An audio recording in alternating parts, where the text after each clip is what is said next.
En la inmensidad de la selva, el depredador más peligroso no siempre es el que tiene las garras más grandes o el veneno más potente.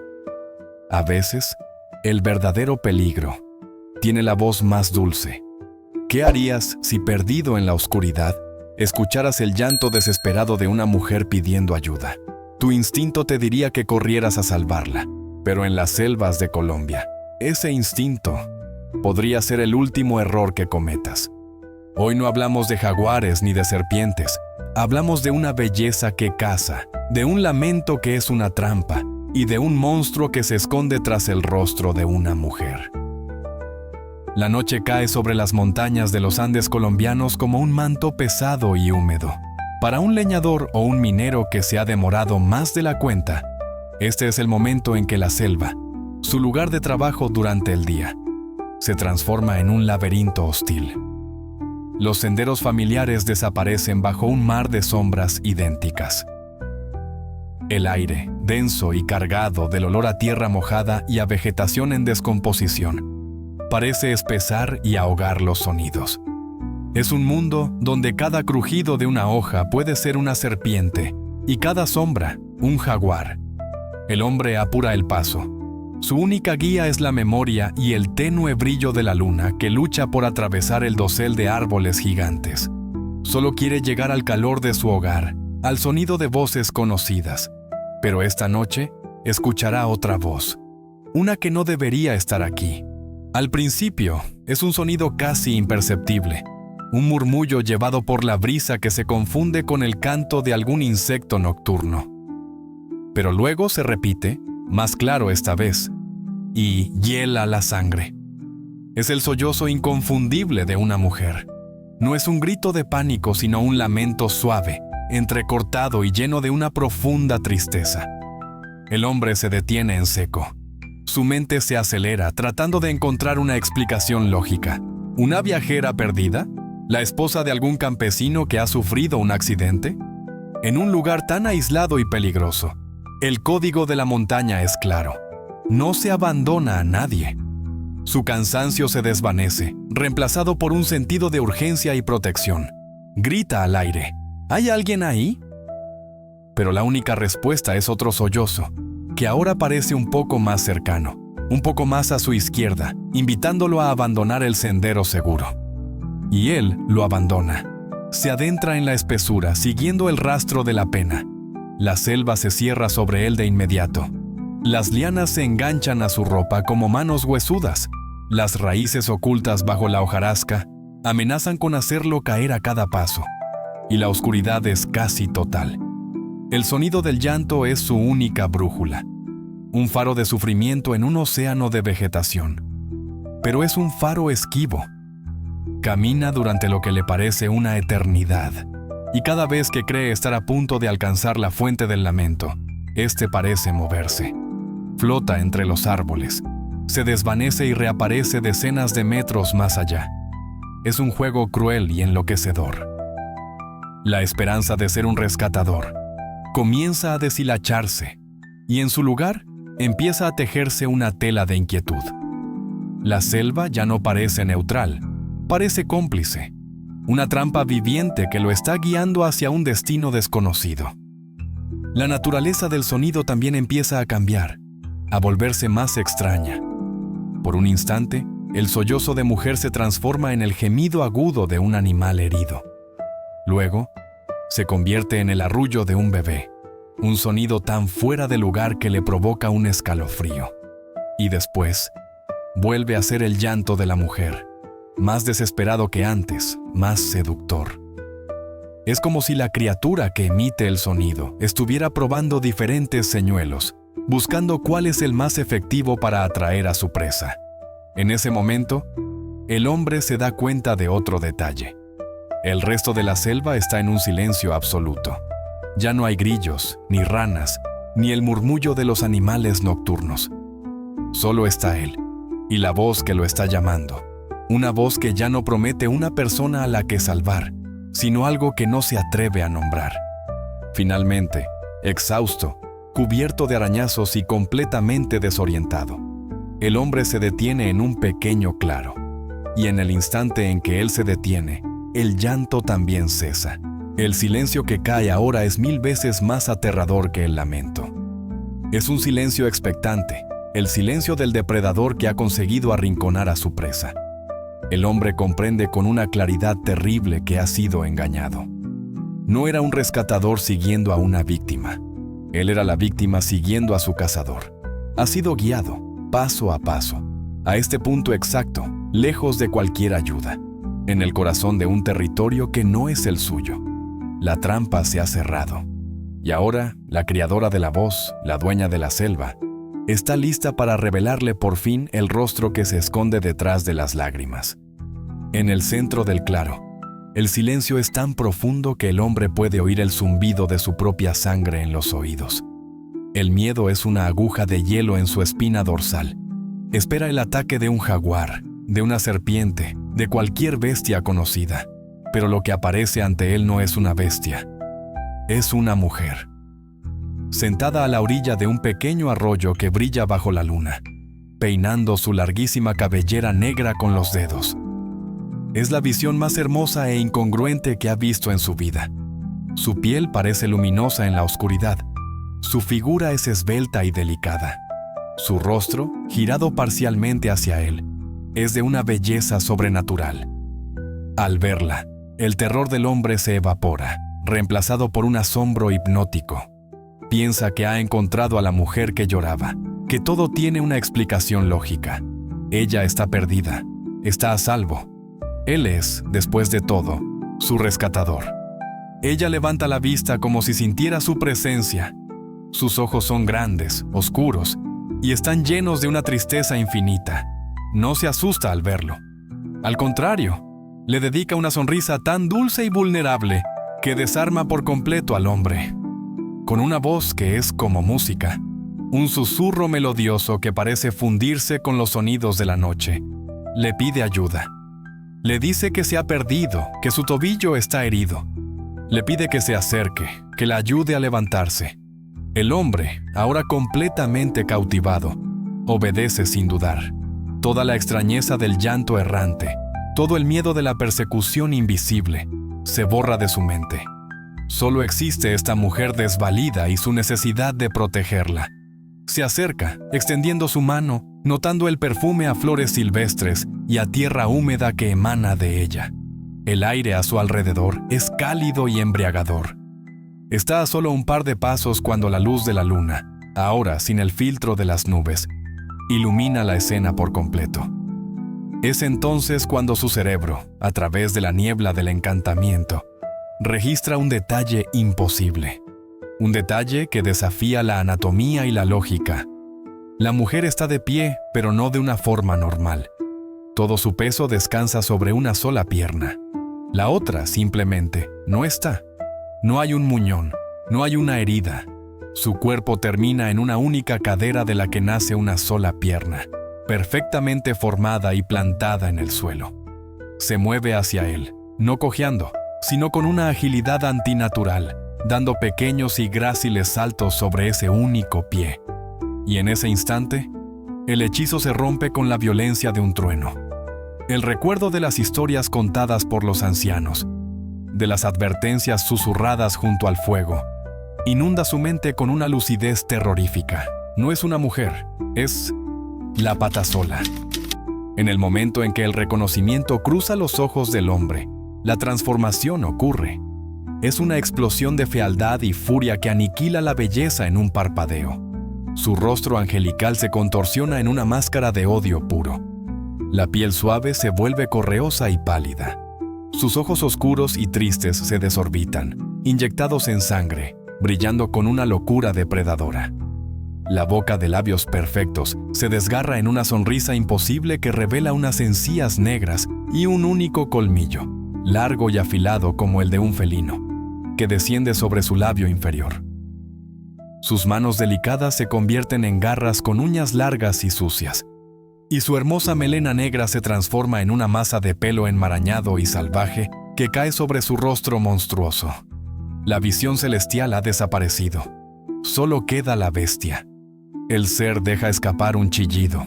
Ya no es el lamento de una mujer, ni la voz de una seductora.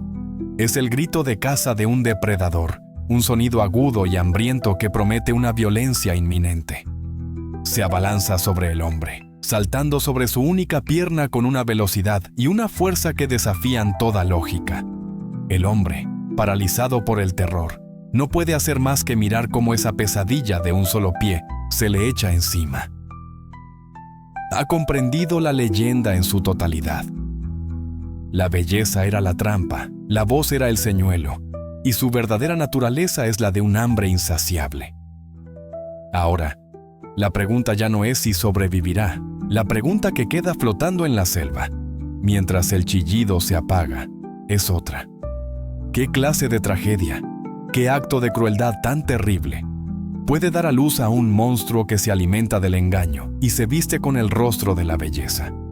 Un monstruo de tal magnitud, una criatura que encarna a la vez la seducción más irresistible y el terror más absoluto, no nace de la nada. Su maldad no es la de un demonio primordial, es un mal aprendido, un odio destilado a partir del sufrimiento humano.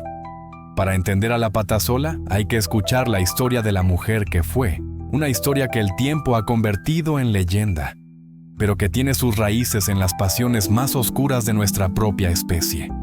Cuentan los abuelos, en las regiones cafeteras de los Andes, que hace mucho tiempo vivió una mujer de una belleza legendaria. Su rostro era tan cautivador y su cuerpo tan perfecto, que era la obsesión de todos los hombres del pueblo y la envidia de todas las mujeres. Estaba casada con un campesino, un hombre trabajador que la amaba profundamente. Pero ella, según la leyenda, era coqueta, vanidosa y de moral laxa. Disfrutaba de la atención que provocaba y no tardó en usar su belleza para buscar algo más que la humilde vida que le ofrecía a su esposo. El engaño comenzó en secreto. La mujer inició una aventura amorosa, a menudo con el patrón de la finca, el jefe de su marido, o simplemente un hombre más rico y poderoso. Los encuentros se daban en la espesura del bosque, en las orillas de los ríos, lejos de las miradas curiosas del pueblo.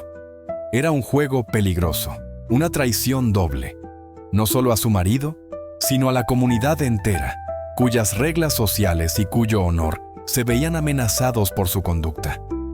Ella se sentía viva en este engaño, en el poder que su belleza le otorgaba sobre los hombres.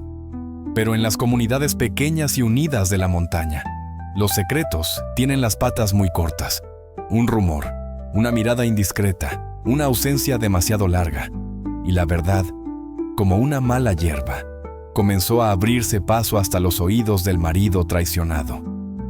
El descubrimiento fue para el campesino como un rayo que parte un árbol en dos.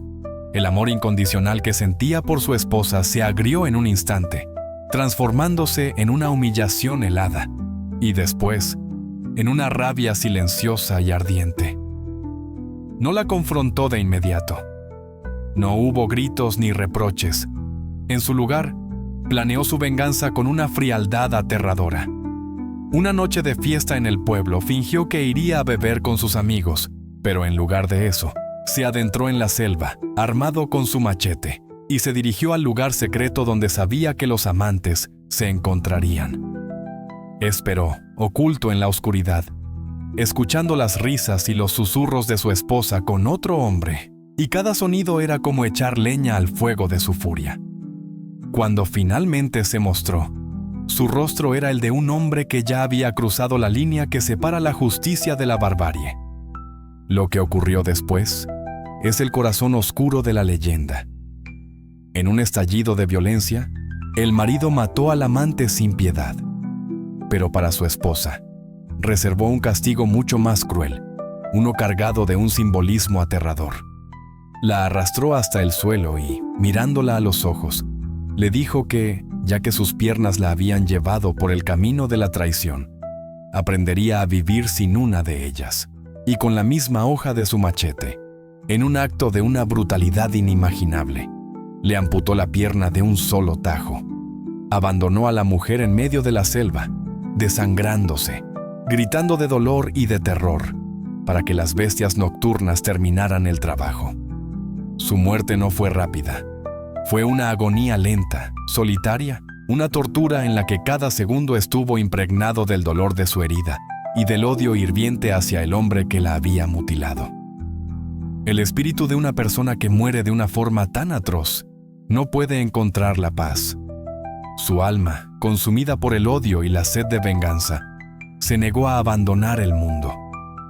Pero en lugar de convertirse en un simple fantasma, su agonía se fusionó con la propia selva que la vio morir.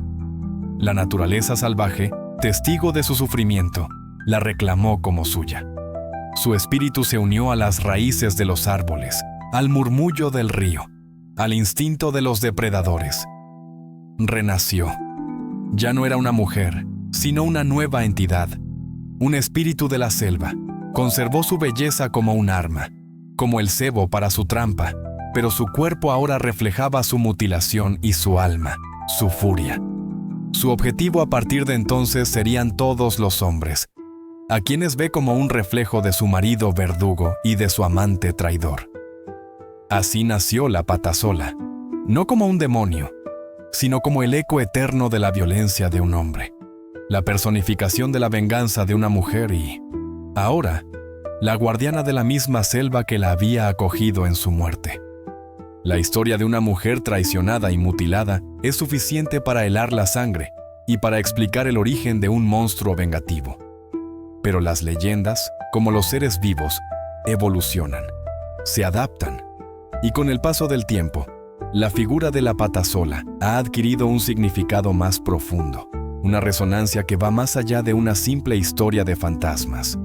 En las comunidades que viven en los límites de la selva, donde el avance de la civilización choca frontalmente con el mundo natural, la Patasola se ha transformado en algo más.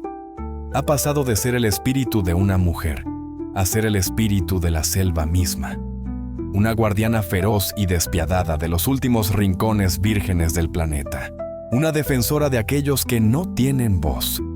Si se presta atención a los cuentos, se descubre un patrón muy específico en sus víctimas. La Patasola no ataca a cualquiera. Rara vez se ensaña con el campesino que cultiva su pequeña parcela de tierra, o con el viajero que cruza el bosque con respeto. Su furia se reserva para otros. Sus presas predilectas son los leñadores que derriban árboles centenarios sin permiso, los mineros que envenenan los ríos con mercurio en su búsqueda de oro, los cazadores que matan por deporte y no por necesidad. Ataca a los colonos que queman la selva para extender sus pastos. Sus víctimas son, casi siempre, hombres que representan la explotación y la destrucción de la naturaleza. Vista bajo esta luz, su cacería ya no parece una simple venganza misógina contra el género masculino, sino una defensa selectiva y brutal de su territorio. En esta interpretación, la Patasola se convierte en un avatar de la tierra herida. Su lamento lastimero que atrae a los hombres no es solo el de una mujer, es el llanto de la propia selva cuando un árbol cae.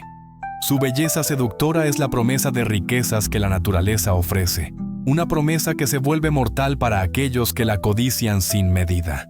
Su única pierna no solo representa su mutilación personal, sino el desequilibrio de un ecosistema que ha sido tullido por la avaricia humana. Su monstruosidad es un espejo que refleja la monstruosidad de los actos cometidos contra su dominio. Es el sistema inmunitario de la selva, un anticuerpo violento que se activa para atacar a la enfermedad de la sobreexplotación. Ya no es una víctima pasiva, es la resistencia activa. Esta visión de la Patasola como guardiana ecológica también ha servido como una poderosa herramienta social. En las zonas rurales, su leyenda es mucho más efectiva que cualquier campaña de concienciación medioambiental. Es una forma de control social basada en el folclore. Los padres asustan a sus hijos con su historia no solo para que no se alejen de casa, sino para inculcarles desde pequeños un profundo respeto por la selva, un temor reverencial a sus misterios y a las consecuencias de dañarla. El miedo a la Patasola se convierte así en el miedo a la retribución de la propia naturaleza. Es una forma de entender, a un nivel visceral y primario, que cada acto de destrucción contra el entorno tendrá una respuesta igualmente destructiva. Así, la figura de la patasola se completa, revelándose en toda su aterradora y trágica complejidad. Es un ser dual, un monstruo nacido de dos violencias. Por un lado, es el producto de la crueldad humana, el fantasma vengador de una mujer cuya vida fue destruida por la brutalidad machista. Por otro, es la respuesta violenta de la naturaleza a la crueldad de nuestra especie, la guardiana que usa el terror para proteger lo que queda de su reino. Es un monstruo que nosotros creamos y que ahora nos caza para proteger a la naturaleza de nosotros mismos. Y esta dualidad nos deja con una pregunta final e incómoda. Si en esta historia, la patasola es la defensora de la vida salvaje, ¿qué papel jugamos nosotros? ¿Somos las víctimas inocentes? ¿O somos la verdadera plaga? La patasola es una leyenda que nos obliga a mirar más allá del monstruo y a enfrentarnos a preguntas incómodas sobre nuestra propia naturaleza. Ahora te toca a ti. ¿Con qué visión de la criatura te quedas? ¿Es el espíritu vengador de una mujer asesinada? ¿O se ha convertido en una guardiana de la naturaleza? Y la pregunta más difícil, si solo ataca a quienes destruyen la selva, ¿son sus actos, en cierto modo, justos? Déjanos tu reflexión en los comentarios. Si crees que las leyendas son el espejo donde se reflejan nuestros miedos y nuestras verdades, te invitamos a unirte a nuestra comunidad suscribiéndote a Criaturas del Mundo. No olvides consultar las fuentes y los libros recomendados en la descripción para profundizar en esta y otras leyendas. Algunos de esos enlaces pueden ser de afiliado, una forma de apoyar nuestro trabajo sin coste para ti.